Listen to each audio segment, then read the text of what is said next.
Bem-vindo à taverna da Não Tagarela. Sente-se, eu já vou atendê-lo.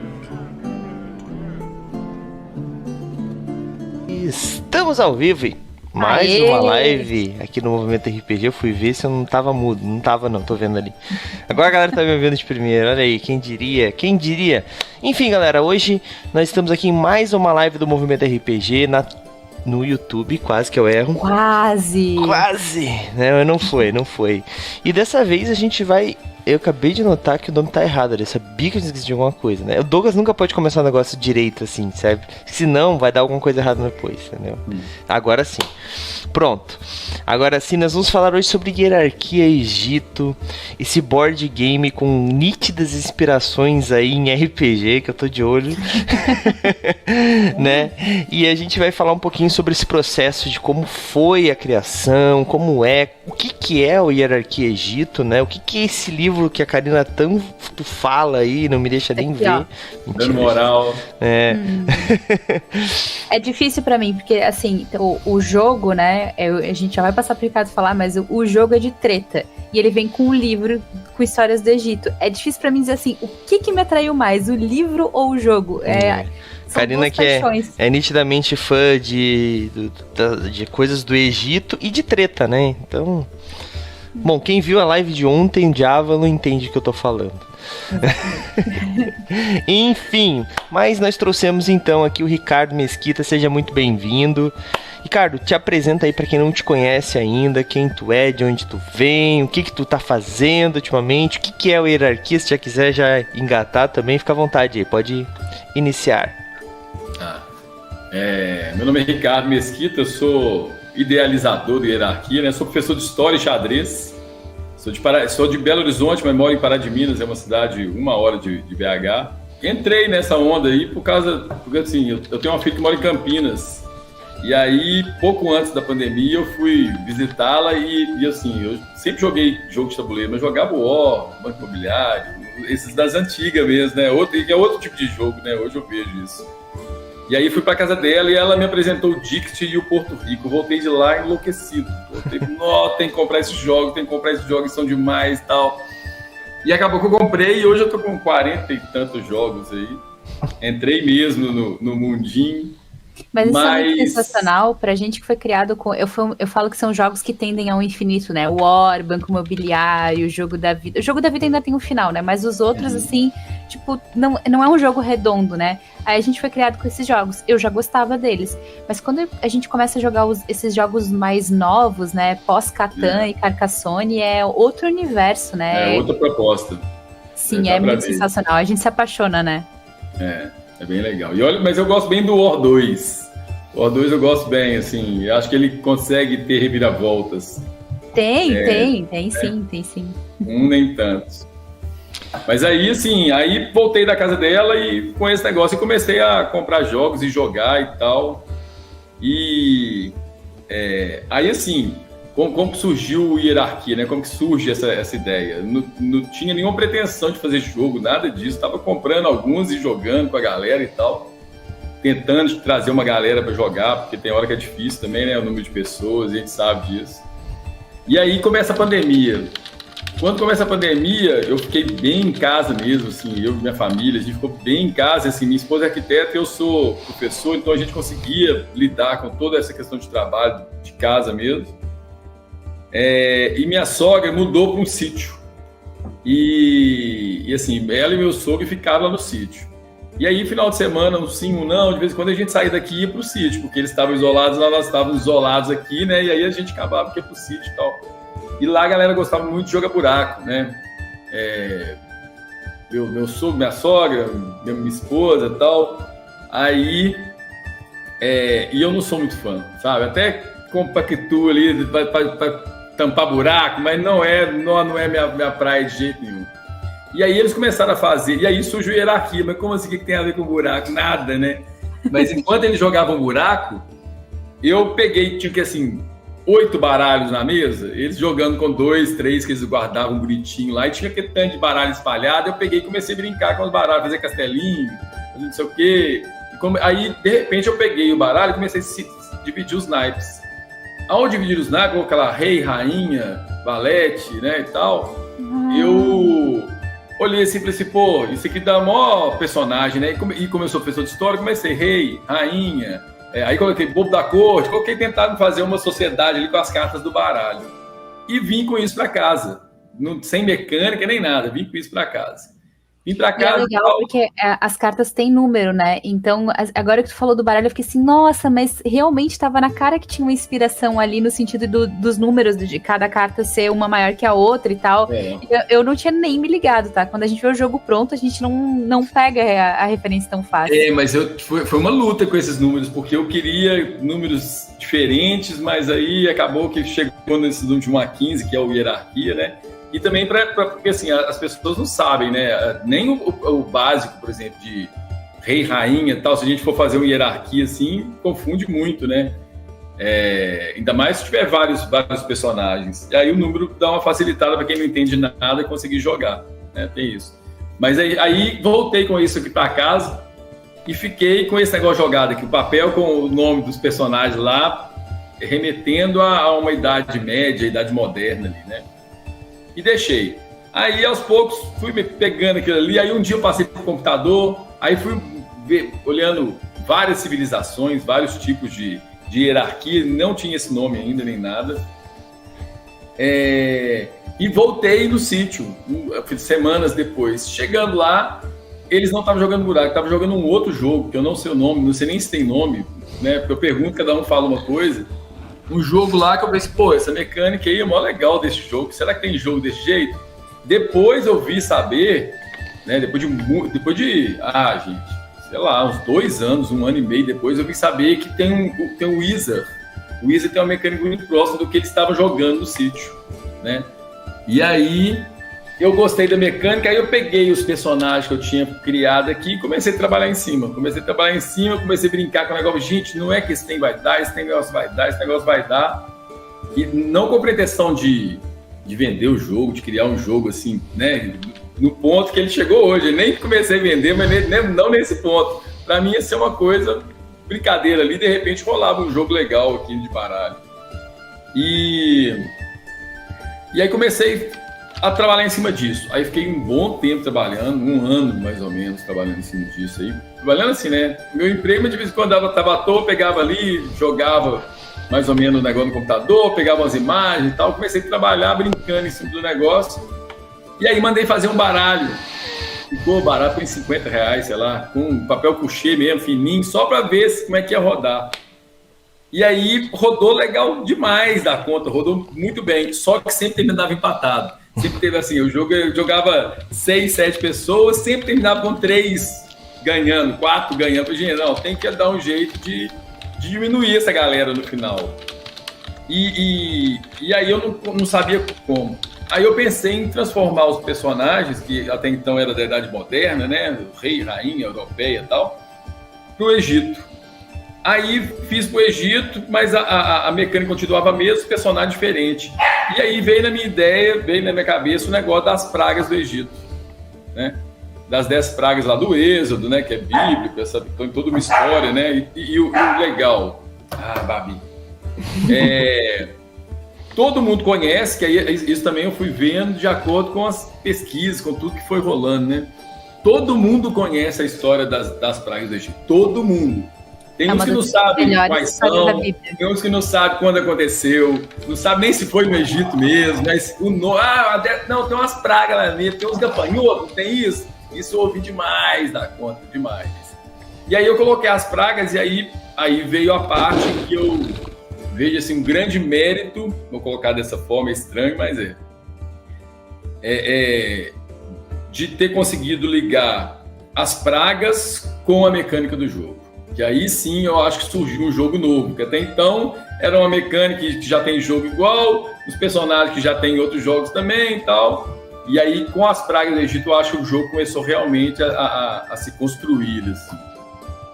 Mas só o começo do processo.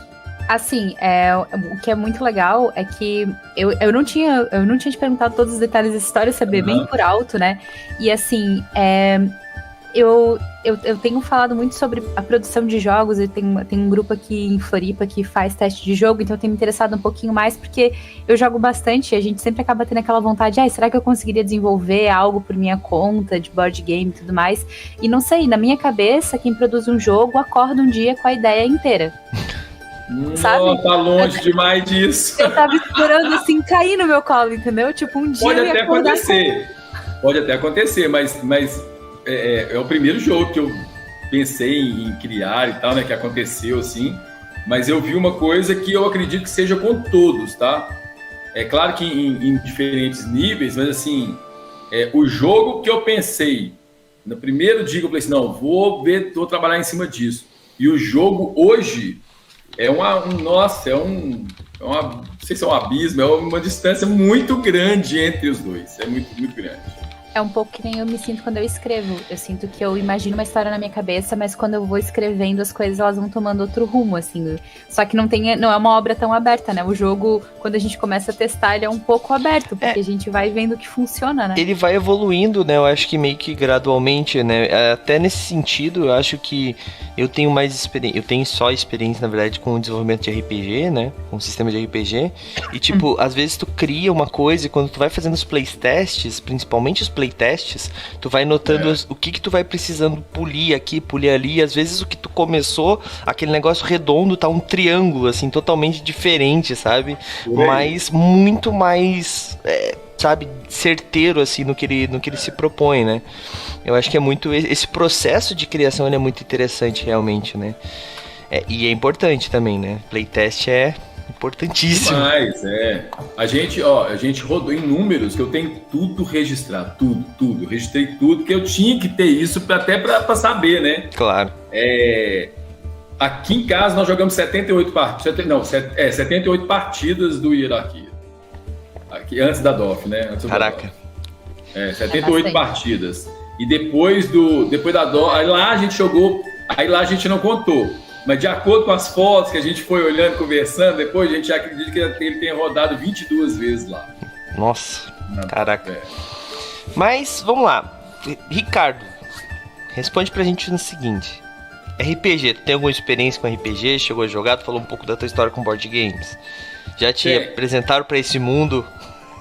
RPG. Quando eu mudei pra cá, pra Pará de Minas, mudei pra cá em 93, se não me engano. Aí morei até 96, fui pro BH e voltei em 2006. Fiquei 10 anos de novo em Belo Horizonte. Nesse tempo, esse pequeno tempo que eu morei aqui, esses 3 anos, 3, 4, 5, 6, 4 anos, aliás, tem um amigo meu que ele é um personagem, sabe? O cara é um personagem. O cara, nossa, tem cheio de caras e bocas. Ele dançando é um personagem. Ele chama atenção pelos trejeitos e tal. E ele cismou com RPG. E ele tentava mestrar, né? Comprou uns jogos e tal e tentava mestrar. Só que ele não é um bom mestre. Mas como a gente era totalmente leigo no RPG, a gente acabou que entrou na onda dele, ele mestrava e a gente ia jogando e tal. Então eu tive uma experiência pequena. Pequena não vou dizer não, mas assim, muito básica com RPG, porque ele também não sabia nada e mestrava ali dentro de uma onda e a gente foi nisso. Mas o Bruno, que escreveu o livro, ele é do RPG+, né? Não, aí o Bruno, que escreveu o livro do Hierarquia, com os personagens da Hierarquia, ele é mestre em RPG, ele estudou, fez um estudo em cima e tal, desde os 14 anos, ele tá com 40 e tantos, então assim, ele já é o cara bem inserido, não é à toa que ele fez as histórias que ele fez, né? Ele tem a manha demais de criar personagens, toda essa complexidade que o RPG traz de equilíbrio de armas, ele consegue fazer isso bem demais da conta. Entendi. Então, no caso, uma informação importante aí, que eu vim bem a orelha hoje para esse episódio, né? Então, no caso, o Ricardo é um dos criadores, é o idealizador, provavelmente, né? Pelo que ele contou da história, mas tem uma equipe, realmente, que trabalha em conjunto, é isso? Porque assim, qual que é o processo? Depois disso tudo que eu falei, né, de como o jogo foi sendo construído, eu comecei a rodar o jogo aqui em casa, até para ver, né, esse negócio do playtest mesmo, para ver se tinha alguma aresta que eu tinha que tampar, se acontecia alguma coisa no jogo. Eu falei, não, e agora? Imagina, eu também não sei, não, eu sou criador, não sei não, vamos ver, né. Comecei a rodar o jogo, E aí chegou no momento em que o jogo ficou assim, redondo, sabe? Assim, pô, pode ter coisa, sempre tem, né? Se eu for dar uma lapidada nele hoje, eu consigo ainda, né? Pessoas que são do board game há mais tempo e tal. Se tu pegar o War, que é um jogo antigão, se tu pegar o xadrez, dá pra dar uma lapidada, tá ligado? Tipo, o xadrez eu acho difícil, mas o War eu concordo. Olha, mas tem um board game que promete ser o xadrez 2.0, que tu tem 3 tabuleiros, tu joga no passado, no presente e no futuro ao mesmo tempo. Isso aí. Ele tá na minha lista, inclusive, porque ele deve ser sensacional. Mas aí, ó, é isso que eu digo. Existe. Né? Mas e aí? Daí quando tu começou a rodar os playtests? Aí eu rodando o jogo aqui em casa, já com as pragas, aí assim, as pragas foram sofrendo alterações, porque eu de repente tinha uma ideia de alguém que estava jogando aqui, mas se fizesse isso, não, isso é legal, eu anotava e depois trabalhava em cima para ficar mais certinho, mais lapidado e tal. Aí todo mundo que vinha jogar, eu mandava um Google Forms pra galera, com várias perguntas, e a galera, não, e seja sincero, só que assim, é difícil, porque geralmente vinham meus amigos, né? Mesmo que não fossem amigos muito chegados, um conhecido e tal. Então pra galera falar na lata pro seu, velho, seu jogo é muito ruim, seu jogo não roda, seu jogo... É difícil, né? Hoje eu vejo isso. Não que ele fosse, tanto que não teve nenhuma crítica nesse nível.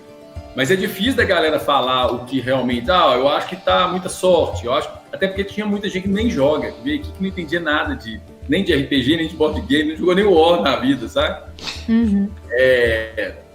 E aí o jogo começa... Aí o jogo rodou, tá? Mas estava rodando e assim, e os retornos sendo muito bons e tal.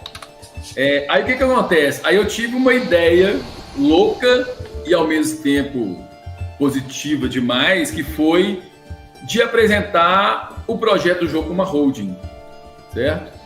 E de onde veio isso? Um amigo meu que conhece um outro cara que tem que conhece, não sei o que, da holding, que caça investimentos. Os caras investe hoje eu sei, né? Na época eu nem conhecia, não sabia nem o que era holding na época. Aí não é do meu universo, assim. Sei que aí consegui marcar reunião com o camarada. Ele não é daqui de Pará de Minas, é de outra cidade. Aí ele veio para essa região e aí nós combinamos dele passar aqui em casa e tal. E aí fui apresentar para ele. Não apresentei o jogo, cheguei lá, estou fazendo um jogo, queria que você bancasse. Aí eu fiz aí eu encomendei uma pesquisa mercadológica, sabe?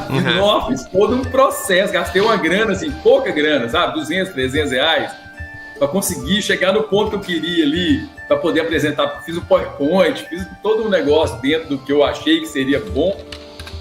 E apresentei, e o camarada gostou demais da ideia, levou para a road, conversaram lá e resolveram bancar o jogo. Então, assim, isso foi um divisor de águas, né? Porque, assim, eu estava com a ideia de fazer um protótipo ali na paracopiadora, lá numa loja aqui, levar para uma editora e mostrar a parada, né? Mas, tá rolando isso e tal, tô fazendo, olha aí e tal. E comecei a ver um monte de vídeo, né, de uma galera, dos youtubers na internet, para ver se eu pegava dados e tal. Eu posso falar nome aqui? Pode, tranquilo. E até porque eu acho legal mesmo de falar, o Tomás Queiroz, que ele vende cursos, né, de design, game design e tal. Não cheguei a comprar o curso, mas eu vi todos os vídeos dele, todos os vídeos. E ajudou pra caramba, me norteou demais. Não comprei porque eu não tinha grana. Porque senão eu tinha comprado, porque eu acho que até seria merecedor dentro do tanto que ele me ajudou, sendo um leigo total, para se fazer um jogo de tabuleiro, sabe? Sim. Então, assim, foi bem legal essa parte. E aí essa holding entra no negócio. A gente negociou porcentagens, né? E aí eu comecei a trabalhar de outra forma, porque até então eu estava pegando imagem da internet para poder mostrar a mecânica do jogo para o editor, e aí eles iam produzir e tal, essa coisa toda, que aí é um longo processo ainda, né? Só que com isso, eu comecei a chamar uma galera para poder desenhar, para a gente ter pelo menos um esboço, ter alguma coisa, né, de como seria. E aí a vida, a história da nossa vida, né, acho que todo mundo isso acontece, é muito doida, porque assim, dos que foram na DOF, né, foi eu, o Guilherme, o Rafael, o Daniel e o Bruno. o Daniel e o Bruno são meus amigos há 25 anos. Então, assim, o Daniel é meu irmão, padrinho de casamento. E eu conheci o Daniel pelo Bruno. E a gente tinha namoradas, e aí as namoradas eram amigas, e eu acabei ficando amigo do Bruno. Porém, eu me distanciei do Bruno, porque, 25 anos atrás, eu não tinha nem acesso à internet, nem tinha isso na minha vida, não tinha isso. E aí a gente acabou se distanciando e tal. Mas do Daniel eu sempre fiquei próximo. Embora não tivesse internet também, a gente continuou próximo. Anos se passaram, e aí... Quando eu precisei de um desenho, o Daniel, se não me engano, ele fez Belas Artes, artes cênicas, na Federal e tal. Sempre teve a mãe de desenhar, liguei pra ele, falei que queria conversar, fui pra casa dele, em Belo Horizonte, e ele começou a fazer um desenho, entrou na onda total. Não, vamos fazer os desenhos, legal demais, não tem isso não, que dinheiro, preciso de dinheiro, não. Eu falei, não é assim. Não é assim. E aí o Daniel começou a fazer os desenhos. Aí eu tenho aqui, ó, se rolar aí, ó. Uns esboços, isso é desenho à mão. Caraca, que legal. Esses são os esboços das cartas mesmo, né? As cartas aqui.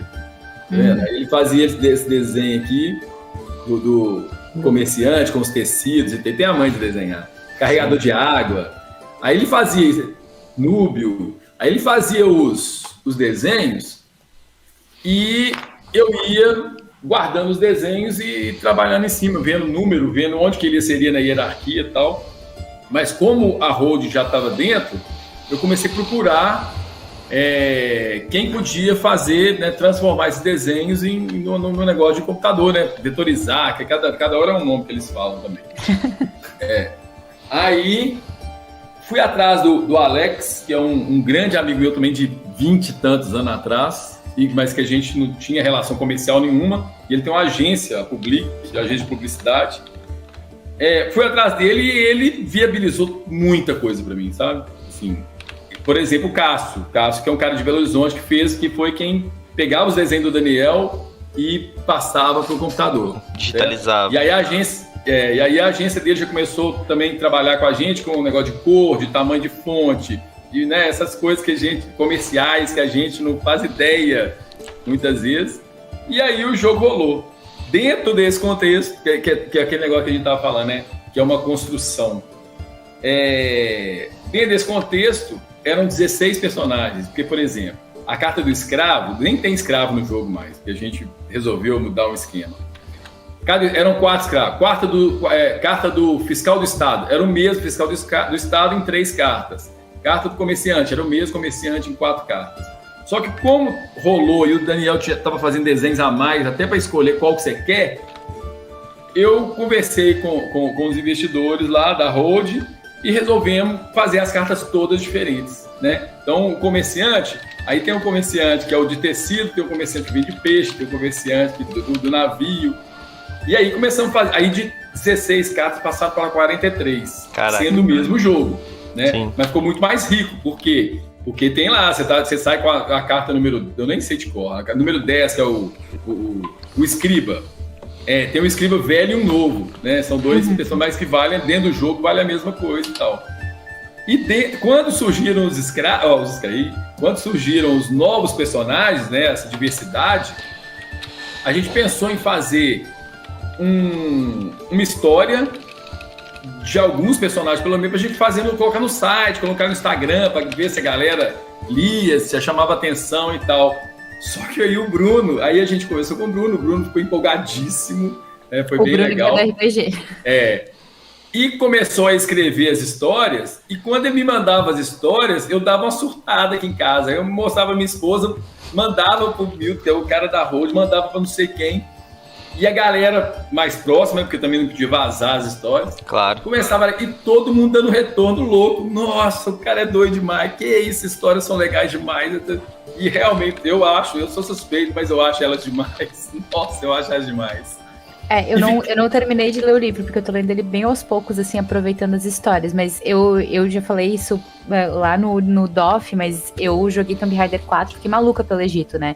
Durante ali os 2-3 anos posterior a Tomb Raider 4, eu estudava, eu ia pra biblioteca, catava os livros, sabe? Todos os trabalhos que eu podia enfiar tipo, mudar o tema para Egito, eu mudei, assim, eu li todos os Ramsés que saíram.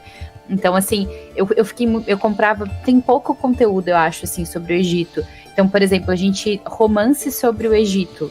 Cara, eu tinha uns 3, 4 disponíveis, sabe? Era Ramsés, Cleópatra e acabou, assim. Tinha alguma coisa do Tutankhamon também, assim. Mas pouca coisa que a gente podia ler, sabe? Pouca fantasia sobre o Egito. E aí agora, lendo o livro do Hierarquia, pra mim tem muito essa época que eu tava lendo Ramsés, assim. Que eu acho que são 4 livros. E é um romance que traz muito da cultura. É claro, é sempre tudo muito adaptado, né? Mas assim, que sempre me fez mergulhar nesse universo que é tão pouco falado. De uma sociedade quase mística, assim, né? Porque 5.000 anos atrás, os caras tinham umas tecnologias absurdas e todo um jeito de pensar sobre a vida, sobre o universo muito diferente. Tu vê pelos deuses, né? Por toda a mitologia egípcia, assim, é muito diferente do que a gente tá acostumado. Até porque a gente tá acostumado basicamente com nenhuma mitologia ou a grega e é isso, né? Assim, até a nórdica pra gente aqui no Brasil, pelo menos, é um pouco mais distante, a gente desconhece. Então, quando eu vou lendo, eu vou lembrando dessa época que eu lia esses romances, assim, porque as histórias ali rendem muito, sabe? Muito, muito, muito. E elas são pequenas, né? A quantidade de informação, quantidade de coisas que a gente vai imaginando, lendo. Tem história que são, sei lá, 15 linhas, velho. Mas pouca coisa, e você tem um monte de informações e uma sagacidade na escrita. Eu achei bem legal. Porque são como se fossem contos, né? Não é, por exemplo, sei lá, porque aqui tem as cartas, né? Aí tem a carta do faraó. Do lado não é assim, sei lá, o faraó era o ser mais importante do Egito. Não é uma explicação sobre o faraó. É uma história daquele faraó. A vida dele, daquele ali, né? Sabe? E aí realmente um conto ali. Ele te passa um pouco daquela história e tu fica querendo saber mais, assim. E eu fui pesquisar. Eu vi que, por exemplo, o faraó que é citado, ele realmente existiu. E daí eu ainda fui, comecei a comparar, assim, o que eu acho de fato, o que tá escrito ali. Eu acho isso uma camada que o Hierarquia Egito traz, que é muito legal, porque existem jogos temáticos. E quando eu cheguei lá no DOF e vi o Hierarquia, eu já tinha comprado a ideia do temático, porque Egito, tá tranquilo, é Egito e jogo de treta. Só que é uma camada extra, porque a gente fala muito sobre o temático te trazer para conhecer universos novos, que isso acontece naturalmente, mas aqui isso te leva para um nível mais profundo, assim, com o jeito como vocês construíram os contos, sabe? Então, nossa, a gente devia ter mais jogos que crescessem, sabe? E isso é a pegada que eu falei pro Douglas, assim, que é a cara de RPG, que tem uma camada aí de RPG nesse jogo, porque quando tu fala de RPG, a história expande, ela tá muito além daquele jogo. Quando a gente fala de um board game temático, por exemplo, a gente jogou outros jogos, a gente jogou Stellarium, que tem constelações, dá pra fazer essa conexão pesquisando as constelações. Mas tem jogos que a temática meio que se encerra ali, sabe? Tu joga e tu não vai te instigar, sabe? Pra realmente procurar. Talvez alguma coisa ali da história, nas cartas, né? Por que as cartas das mulheres têm esse valor? O que é um vizir? Talvez uma outra pergunta. Mas quando tu coloca ali mais uma camada de contos, de mais conteúdo, tu vai junto, sabe? Amplia. Que quem vai pro jogo vai comprar junto essa profundidade, sabe? E assim, e aí de início, né, não era um livro, a gente ia fazer as histórias e soltar em rede social e tal. Só que a gente começou a achar o negócio tão legal que a gente resolveu fazer o livro. Só que aí era mais um gasto, aí era mais uma conversa, mais uma reunião, mais um trabalho, que aí tinha que diagramar, nossa, aí é um outro jogo, né? Outro processo fazer um livro, né? E assim, e com datas marcadas, porque na verdade, tudo foi, essa conversa minha com a Holding foi em novembro de 2022. E a ideia era em abril de 2023 a gente levar o Hierarquia para o Covil, né? Para o encontro da galera do Covil. Só que com o aumento dos personagens e com o livro, sem chance, assim, a gente viu que não vai dar tempo. Estava até tudo bem encaminhado, mas não estava impresso, né? Não tinha o jogo material. Tá? No computador a gente tinha tudo, mas faltava imprimir. E leva mais 40, 50 dias pelo menos para poder ajeitar tudo. Faz uma cópia, aí você olha, verifica se está tudo certo. E mesmo assim passa. É impressionante. Imagino. Assim, às vezes a gente se empolga com um projeto, né? É o grande mal, né?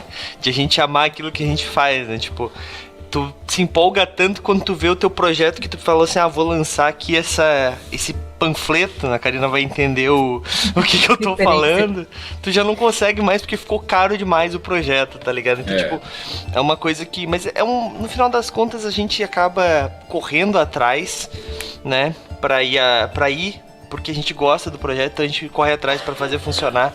E, bom, deu tudo certo, né? O projeto saiu, a Karina tá com o livro. Aí, cara, o livro ficou... Eu não comecei a ler ainda, né? Não sei, eu já tô dando um spoiler aqui que eu vou roubar da Karina eventualmente. Mas... Bem ciente disso. Né? Inclusive, a gente podia roubar uma das histórias pra fazer uma sessão, né? Podíamos, com certeza, com certeza. E, cara, mas assim... Eu acho que, voltando agora um pouquinho sobre essa questão do RPGista que começou a se empolgar, eu acho que é muito engraçado porque, assim, a gente tem o nosso projeto na mesa, né, Karina? E eu sempre falo pra Karina que qualquer board game dá pra te fazer uma mecânica de RPG. E na pior das hipóteses, se aquele board game tem personagens, tu consegue no mínimo montar a ficha daqueles personagens, sabe? Porque eu, particularmente... eu jogo Zombicide, eu jogo alguns jogos que tu joga com miniatura e, cara, é impossível tu não ligar miniatura com RPG, saca? RPG. Então, assim, às vezes tu acaba deixando o jogo mais rico. Até teve um participante que, falando em Zombicide, que participou com a gente, acho que foi semana passada, Karina? Acho que foi, né? Ele falou, né, que, tipo, eles jogavam Zombicide, não estavam curtindo muito, e daí eles começaram a criar uma história dentro do próprio Zombicide, das missões que estavam acontecendo, e ficou muito mais dinâmico, né? O próprio Zombicide, ele vem com um livrinho de histórias, né, de cada missão e tal. Se tu interpretar um personagem, tu meio que criar uma personalidade pra ele, tu interpretar, tu tá jogando RPG, sabe? E às vezes tu transforma, tu misturar essas coisas que elas estão muito próximas. É uma do lado da outra ali, tudo usa dado, tudo pode usar miniatura, tudo pode usar dado, como eu disse, né? Então... Tudo tem uma história, né? Tudo tem uma contação de história. Até o Ricardo tá viciado em Zombicide agora, ele me falou antes dos bastidores. Eu acho que é isso, assim, as coisas se cruzam muito, né? A gente o Doug sempre me desafia a fazer vídeos falando sobre como os board games podem ser usados em RPG, e do Hierarquia foi muito fácil fazer esse conteúdo. Foi muito simples. Inclusive, acho que tem que fazer uma rodada 2 tornando mais difícil, assim, não pode só você pegar o livro, abrir em qualquer página e jogar com ele, sabe? Então, mas só pra finalizar ali o meu pensamento, né, tipo, essa questão de ele estar tão próximo faz com que se tu vai ter uma experiência jogando um, tu vai ter uma experiência jogando o outro, mas tu misturando os dois, tu tem uma experiência completamente diferente, sabe? Fica muito rico, como tu falou, fica muito legal. Tem muita gente que eu vejo que tem medo de... Não sei se medo é a palavra certa, mas tem um certo receio de jogar RPG, justamente por ter que encarar o personagem, né? Por ter que a imersão ser ali pessoal, né? De você, sei lá, ser um mercenário. Então o cara te oferece uma grana, você não quer fazer no jogo, mas por ser um mercenário, você tem que aceitar aquilo ali, né? Dentro da jogabilidade do RPG, vamos colocar assim, e olha que eu não entendo muito não, tô falando bobagem aqui não, né? Não, tá tranquilo. Tem que seguir o seu personagem ali, tem que encarar. E eu vejo que no que você falou, que as miniaturas, elas tiram esse peso da pessoa de interpretar e ela joga aquilo ali para miniatura. Então eu vejo, por exemplo, que aí é dos primeiros lá, eu acredito que seja, né? Do Hero Quest, por exemplo. Que você estava andando, aí na hora que você fazia a virada no tabuleiro, que você colocava as portas, colocava as coisas, na hora que você abria a porta, que colocava o que estava lá dentro, né? Uhum. Já dá uma pegada de RPG, né? Sim. Hero Quest é uma grande porta de entrada para RPG, né? A gente gosta desses que são, assim, no meio do caminho, né? A gente fez Dragon Quest na mesa, mas eu acho muito legal. Tem um que não tem nada a ver diretamente com RPG, que é do unicórnio, acho que é Unicorn Fever, da Galápagos.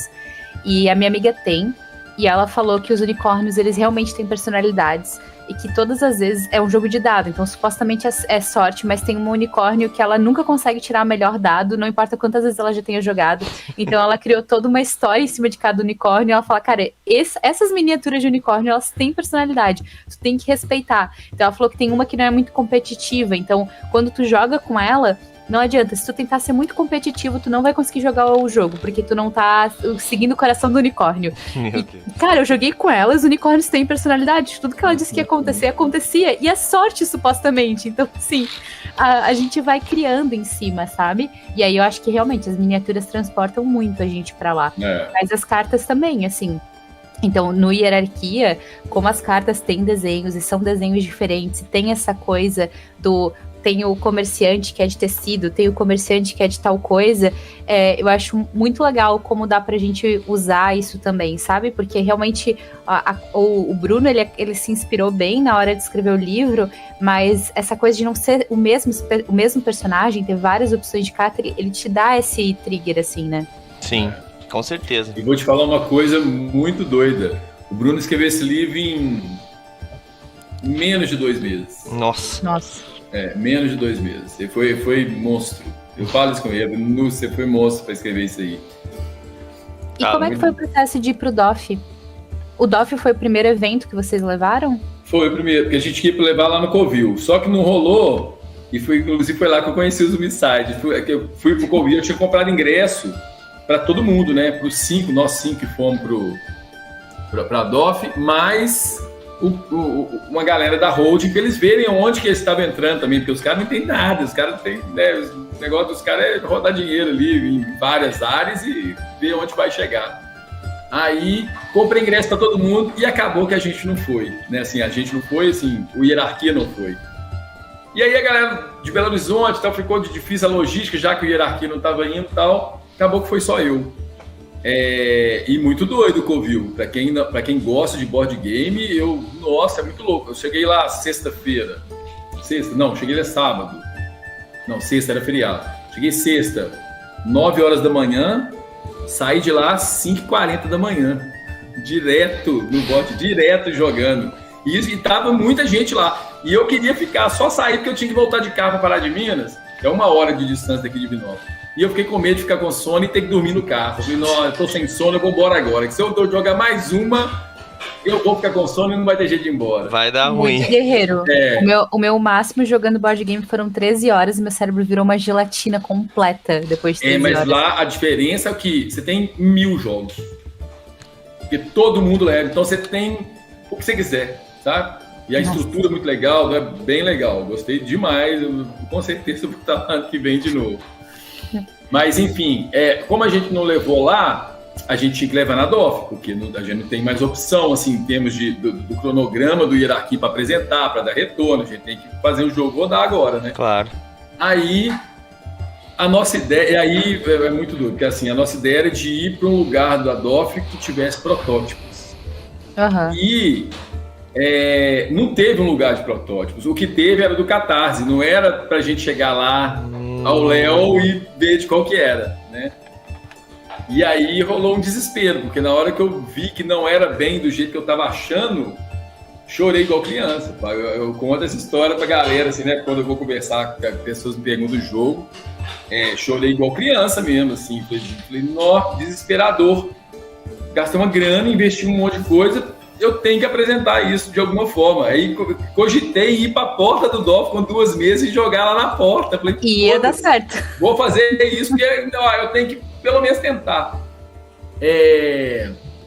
E aí, acabou que, como eu estava mexendo em Hierarquia há 2 anos e meio, né, quase, e dentro dos últimos meses, de novembro para cá, depois que a coisa começou a ficar mais firme, eu tentei fazer vários contatos. Acabou que no final das contas o telefone da Fernanda, que é a organizadora do DOF, sim, Fernanda, acabou chegando para mim. Aí nós entramos em contato, assim, conversei com ela, expliquei a situação e no fim rolou aquele espaço, rolou 6 metros quadrados lá na DOF. Fernanda tava foda, nos planos de grana e tal, e aí eu não conseguia falar com os caras da holding para poder ver se eles iam bancar, que é caro. Aí eu cheguei com minha esposa e falei assim, eu não tenho opção. Ou eu vou na DOF, ou então esse projeto já era, ou então vai ser complicado, vou queimar cartucho, queimar o filme à toa, uma coisa boba, vou bancar, vou fazer, vou para a DOF, vou fechar negócio e vou fechar. Pronto, qualquer coisa eu pago.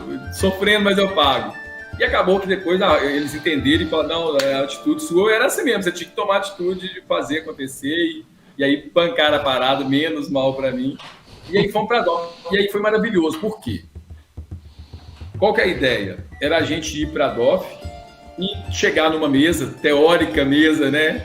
Que estava lá para protótipos e colocar o hierarquia lá, rodar ele uma hora e pouquinho e tirar, porque ia ter mais gente, né? A gente estava indo com essa mentalidade de nós 5 e jogar ali, mostrar para a galera, fazer um away, pronto.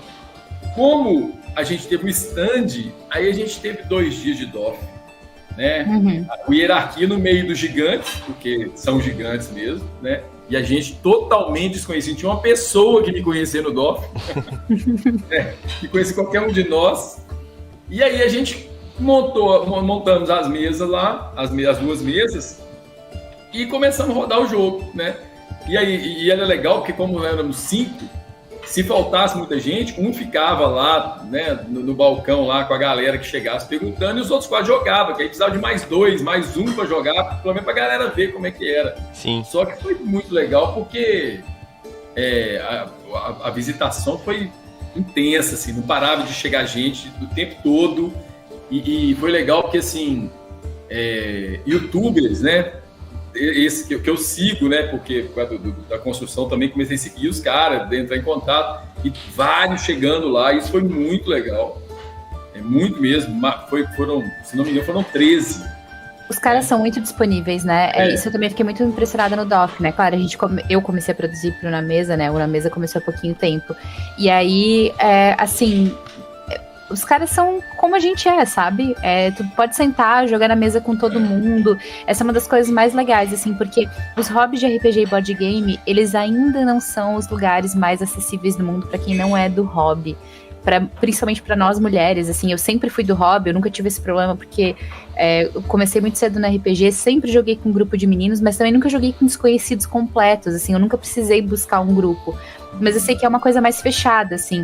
Então, eu fiquei com um pouco de medo de chegar lá e os caras que eu adoro assistir no YouTube não serem acessíveis, sabe? Serem muito estrelinhas, e não foi nada disso, assim. Eu não conhecia todo mundo, gente. Eu, né, tava lá no DOF com algumas missões, né? Uma delas era jogar, e a outra era produzir pro Na Mesa e pro Movimento RPG. Mas, assim, eu vi, os caras sentavam, eles testavam jogos e são empolgados como a gente e que bom, né? Porque é isso que faz... Que bom mesmo. Não, e assim... E tem democratizado bastante também o nosso hobby ultimamente. Sim, graças a Deus, sim. Tem mesmo.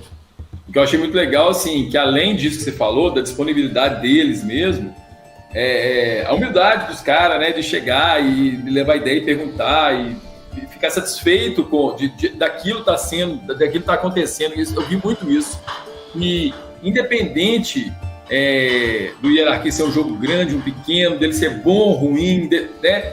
Só o fato de eu estar ali com o jogo apresentando, né? Você está dando a cara a tapa, você é cara de pau pra caralho. Você começar aqui, você foi cara de pau demais. Vários falaram, não, alguns dessas palavras, outros não, tá? Mas vários falaram isso comigo, e assim, e a força, né, que eu tenho recebido deles depois, e de alguns que eu recebi antes também, sem nem conhecer, nunca conheci os caras, nunca tinha conversado até então, e estão ajudando pra caramba, assim, pra caramba mesmo, bem legal. Sim, é muito legal isso. A nossa comunidade, ela é bem, assim, é isso que a Karina falou, assim, eu até hoje não tive nenhum problema em chegar em nenhum produtor de conteúdo grande, assim. Eu costumo dizer que a gente tem os grandes, que são super acessíveis, tomando um e-mail, às vezes até o WhatsApp. Claro que às vezes é difícil tu chegar até a pessoa, mas nada que um e-mail não resolva, não seja chato, é o que a gente sempre fala aqui, né? Você vai conseguir chegar nos caras, os caras não vão olhar o e-mail o dia todo e te responder todo mundo, mas eventualmente fale por e-mail, Instagram principalmente, uma hora vai acontecer se você tiver algum interesse de conversar com a galera. E daí tem os abaixo, que são os ascendentes. Esses ascendentes eu tive mais problema. Tem uma galera que parece que porque ganhou 1000 inscritos fica estrelinha, tá ligado? Não pretendo, tá, gente? Quando chegar em 1000 inscritos, podem se inscrever, eu não vou ficar chata, eu vou ficar acessível, me convidem pra tudo. E a galera tem esse problema, cara, eu não consigo entender, sabe? Então, tipo assim, mas essa galera realmente que que já tá realmente fazendo coberturas mais profissionais, coisas do gênero, assim, cara, é super gente boa, todo mundo. Produtores de conteúdo mesmo, muito legais. Bom, quem foi no DOF viu, falando de RPG aí, o Kenneth Wright lá, sentado tomando café, do outro lado do Saladino, tipo, uma galera, assim, que é do RPG, tipo... Que, tipo, todo mundo fica, e os caras lá, tipo, gente como a gente, jogando, conversando, trocando conversa fora. Então, tipo assim... O cara do board game, eu não vou tentar dizer o nome dele, gente, porque eu não aprendi. É o alemão que produziu, sei lá, mais de 700, mais de 700 jogos, literalmente mais de 700 jogos. Ele tava sentado comendo de boa, assim, atendeu todo mundo, sabe? Um amor, assim. Tu olha pra ele e sabe que ele é um amor, sabe? E ele ficou bem impressionado com a comunidade daqui, né?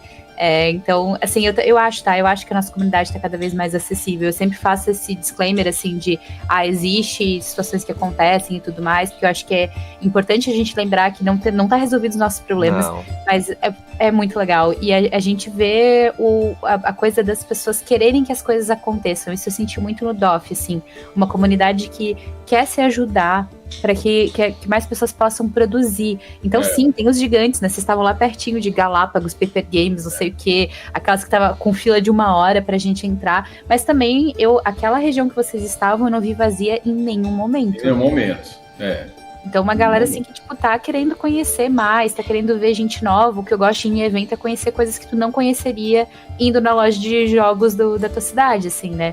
Então, isso aconteceu muito por lá. Sim, não. Inclusive, é um negócio é algo que eu vejo, assim, eu não entendo muito bem, né? Entrei nisso agora, assim, que nas lojas a gente não vê jogos, os board games e os RPGs, a gente não costuma ver nas lojas de cidade, não.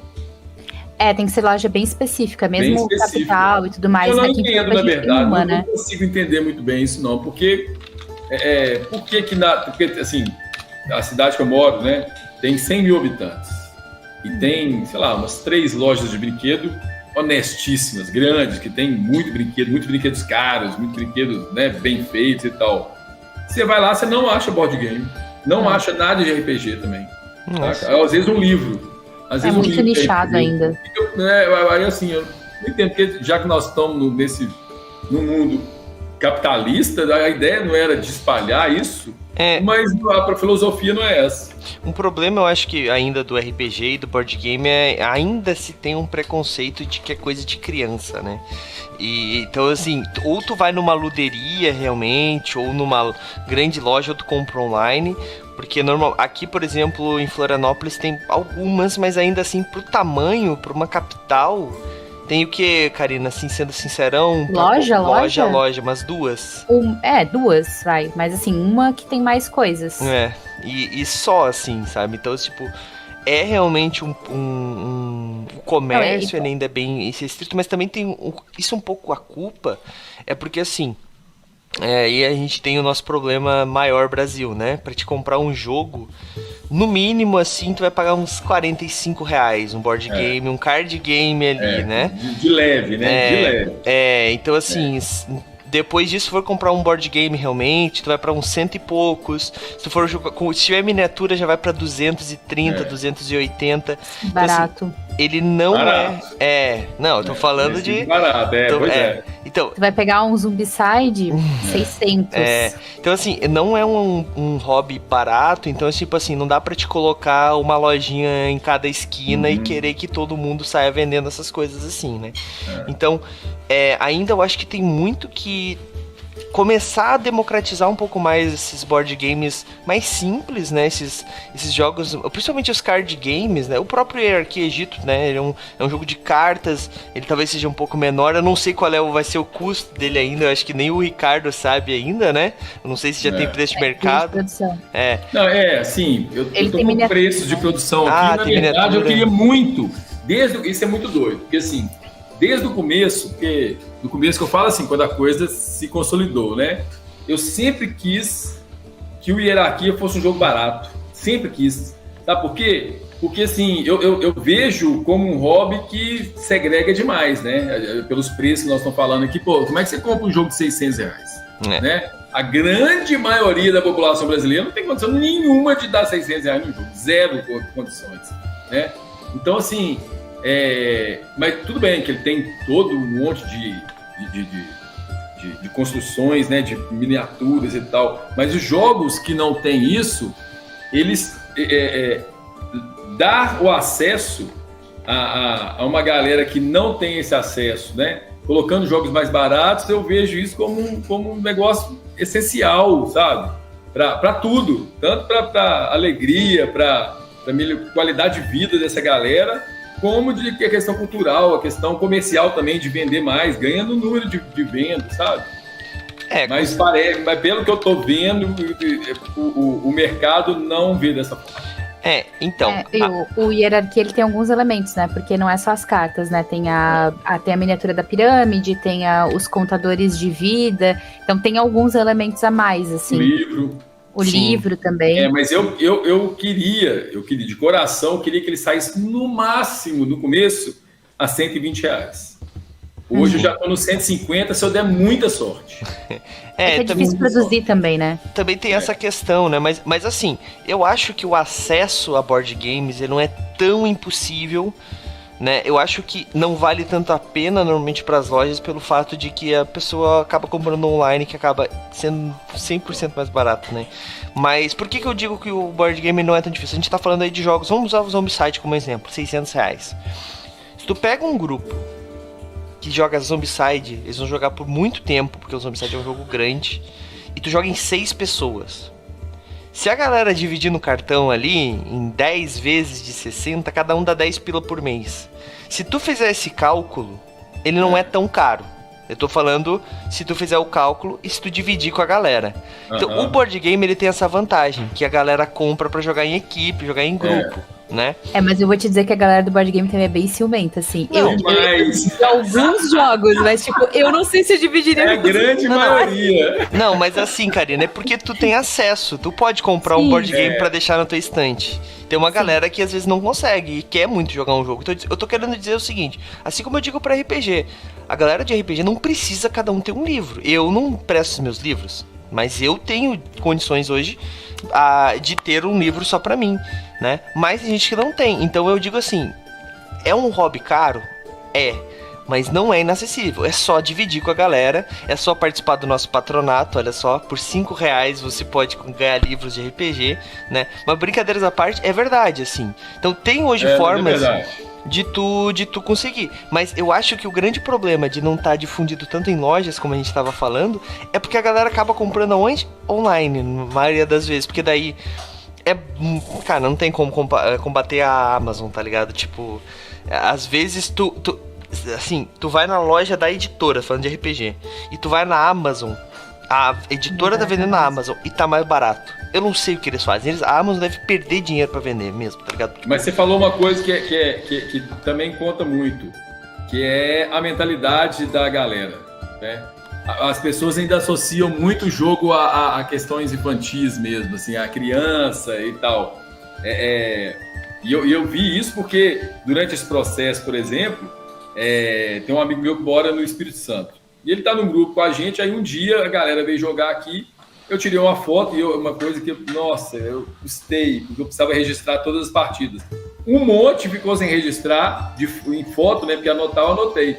Porque eu não tiro a foto. Não é do meu, sabe? Não é da minha tirar a foto. Mas aí esse dia eu tirei e coloquei no grupo.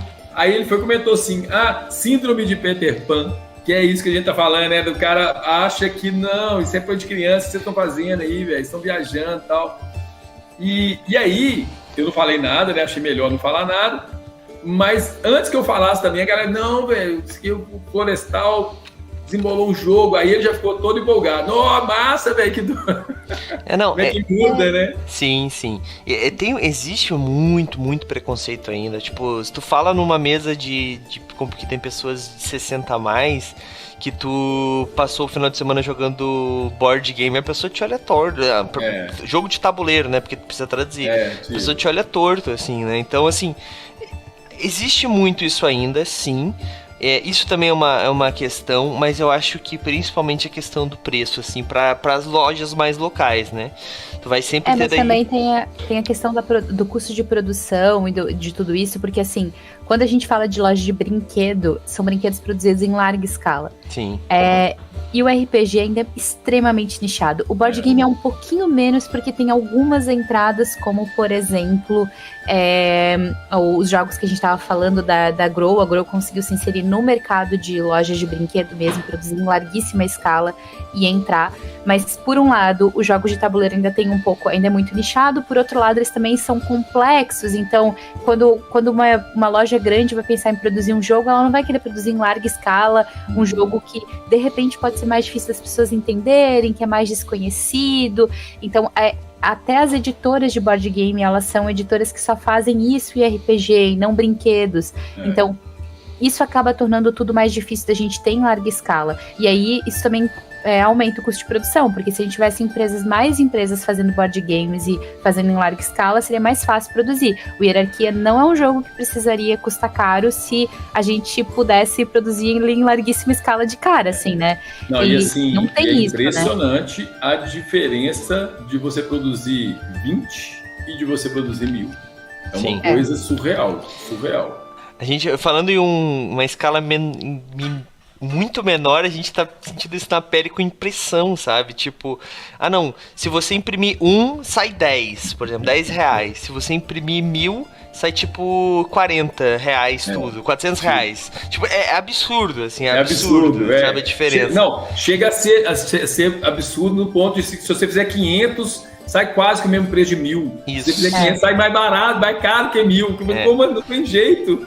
Exatamente. E a produção é quase artesanal quando a gente tá fazendo o lançamento de um jogo, né? Então, assim, até os direitos, sei lá, serem comprados por uma editora ou alguma coisa do gênero, vai um processo quase que artesanal. Então, é difícil sair muito, muito barato um jogo que a gente tem que fazer produção assim, né?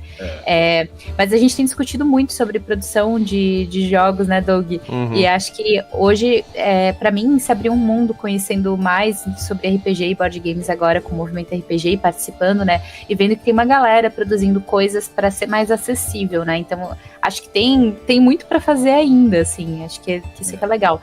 Mas assim, pode falar. Não, eu ia te perguntar sobre em que pé que tá a Hierarquia agora, mas pode comentar. Tem muita gente produzindo, viu? Porque assim, por exemplo, lá na feira da Covil lá, fizeram um grupo de WhatsApp com todo mundo, que é onde eles iam dar informações e tal, né? Muita gente falando, vou levar um jogo que eu tô desenvolvendo e tal, colocava foto lá, então assim, todo lugar, lá no Dandorf também, muita gente chegou perto de mim, inclusive converso com eles até hoje, me perguntando assim, velho, onde você imprimiu? Onde você fumou? Eu tô fazendo um jogo também, mas assim, eu tô sem contatos para poder imprimir mais barato, sei o quê. Então, assim, muita gente tentando, né, desenvolver, e seria bem legal se todo mundo conseguisse chegar num ponto de conseguir levar o jogo à frente mesmo. Bem legal. Isso é uma coisa que eu sinto bastante no RPG também, e que eu acho que o board game deve ser igual.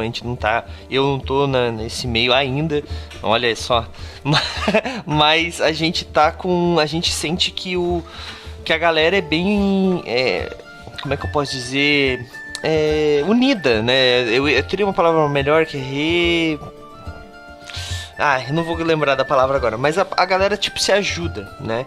Então, tipo, às vezes tu achou um lugar que imprime mais barato, tu vai e avisa todo mundo, putz, olha só que legal isso aqui, sabe? Tipo, então tem muito isso. Editoras grandes que eu tenho assim, tipo, que eu trabalho para elas tecnicamente, né? Quando eu tava precisando de fazer alguma coisa, eles falam assim, putz, não, mas se tu precisar de alguma ajuda com isso, a gente imprime pra ti, a gente diz onde é que tu imprime. Tipo, tecnicamente, não seria concorrente? Não, porque tem mercado pra todo mundo.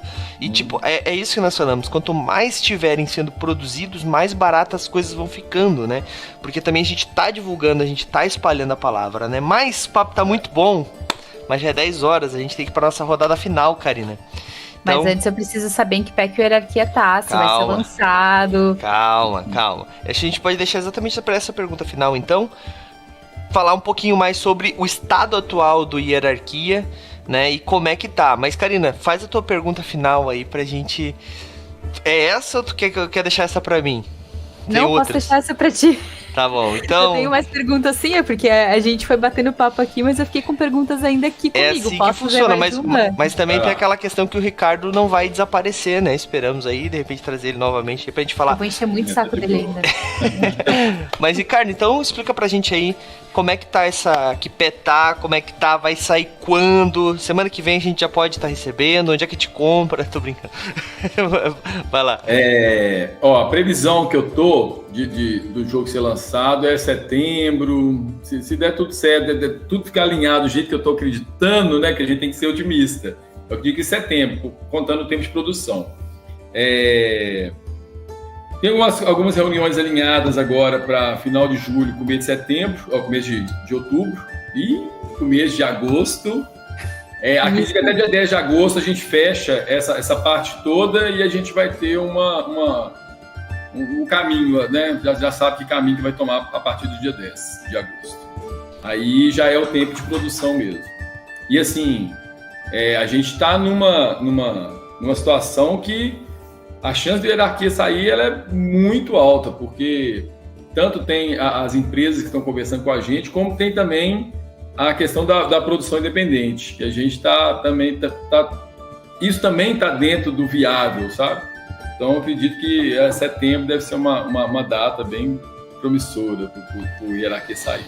Entendi. Então, lá para setembro, quem sabe ali, comecinho de final de setembro, a gente traz de novo aqui o Ricardo para falar um pouco mais para fazer um playtest, talvez, quem sabe, mostrar algumas informações do jogo física, né, mostrar mais coisinhas ali, mais o que a gente conseguir mostrar, a gente vai mostrando, né, Karina?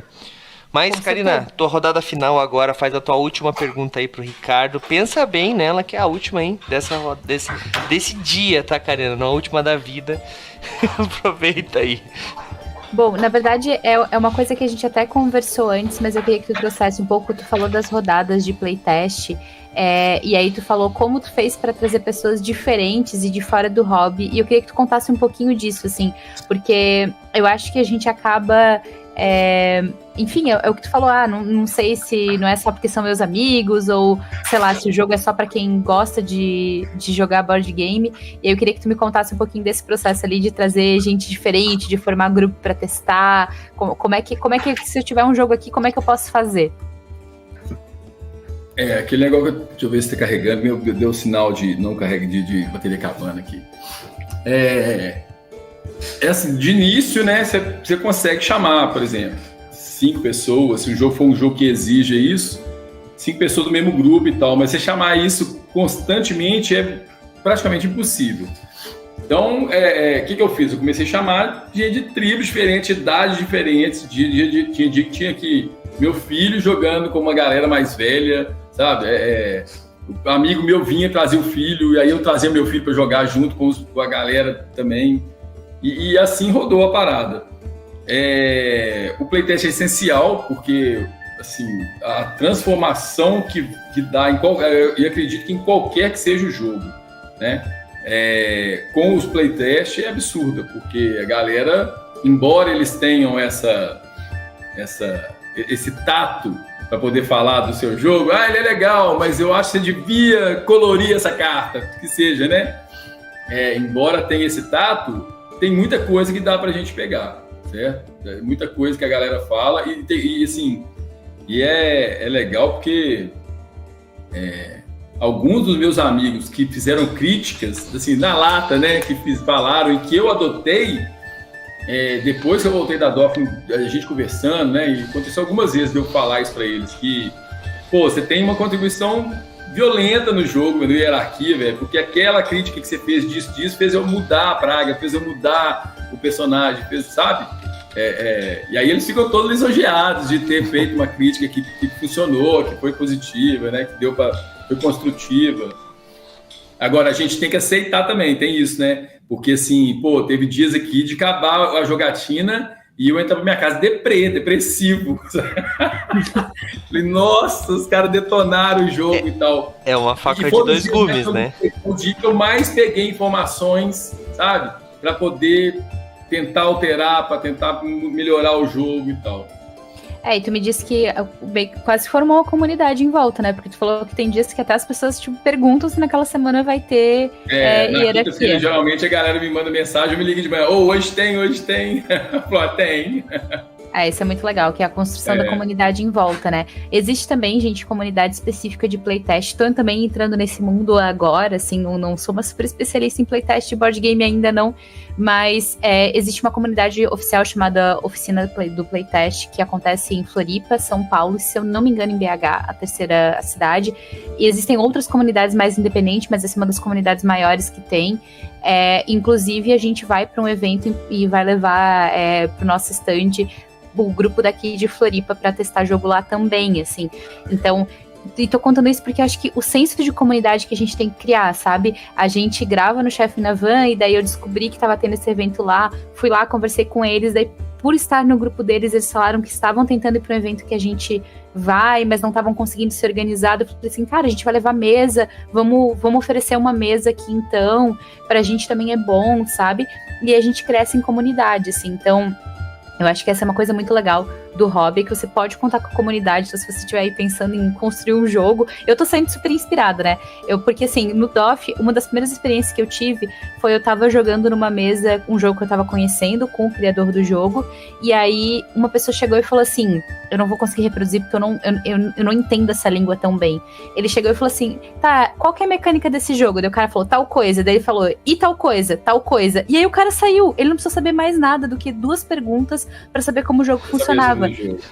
Eu saí de lá e eu falei assim, ó, eu preciso sentar agora e ler todas as mecânicas de jogo que existem, porque eu sou muito, assim, eu desconheço muito do que eu tô fazendo. Eu achei que eu arrasasse em board game, e aí tem um outro level desse negócio de dinâmica de jogo, que eu tô muito distante.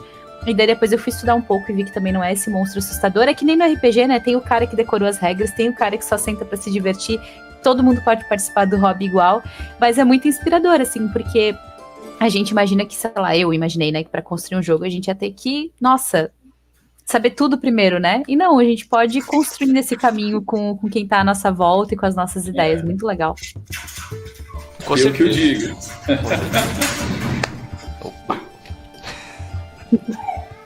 Meus cachorros. Participações especiais. Então, Ricardo, pra gente encerrar esse episódio de hoje, faz o teu apelo final aí pra galera que não conheceu ainda o Hierarquia. Aliás, já tem página pra galera seguir no Instagram, já tem isso tudo, né? Eu vou pegando os links aqui, ó, a Karina vai pegando, vai jogando aí no chat, talvez pra mim. E enquanto isso, convence a galera aí a já esperar ansiosamente. Aproveita que agora é o teu jabá final aí, aproveita o espaço. Não sou o cara do marketing, não, mas eu tento. Hierarquia Egito, um jogo de vaza, que é um dos argumentos das nomenclaturas que a Karina estava falando agora mesmo, né? Um jogo divertido que joga de 5 a 10 pessoas, bem legal. Aqui é a caixa dele. Olha aí. Também tem maior história, outra vez eu conto sobre a história dessa caixa, que foi surreal também, como é que aconteceu. Acreditamos que sai em setembro, esperamos que saia em setembro. E entra lá no Instagram, lá vai ter muita imagem, muita coisa do jogo lá, Hierarquia BG, de board game. Eu já coloquei ali no chat, e a gente produziu alguns conteúdos já sobre o jogo, tanto... já tem resenha no nosso site, tem 3 vídeos para entrar também já sobre o conteúdo, então assim, a gente nem tá com o jogo ainda na nossa mão e já tem outros jogos. Uma matéria mesmo. Então assim, a gente vai se organizar também para ir fazendo um pré-lançamento aqui por aqui. O que tu perguntou, Douglas? Tu postou o link ali, não tá aparecendo. Ué. Peraí, vou te mandar aqui, ó. Aqui, achei. Pronto? Tá aqui, do Instagram. Cadê? Mandei aqui no Ninja. O Ninja é o pior pra mim, mas tudo bem. Desculpa. É porque o Ninja não fico com ele aberto aqui, porque eu fico com as outras telas. Mas enfim, copiei o link aqui, vou jogar aqui pra galera. Sigam lá, galera, muito importante pra vocês ficarem sabendo de todas as novidades. Pra pegar informação, enquanto for rolar o lançamento mesmo, à medida que as coisas forem acontecendo, a gente vai vai falar por lá também, vai dar notícia. E pra galera que é aí da região, onde que vocês fazem playtests assim normalmente? Porque tem bastante. Na minha casa mesmo. Caraca, mas onde é que tu divulga Eu tô isso? com hierarquia. Essa sobrou um do Doff, tu não tá Só sobrou entendendo. um. Caraca. Só sobrou um. E onde é que tu divulga essas coisas? É ter um grupo fechado já. Não, na verdade, assim, eu começo a mandar mensagem e chama mais alguém, aí chama. Entendi. Achei que tivesse algum lugar específico. Falou que veio bastante gente diferente e tal. Enfim.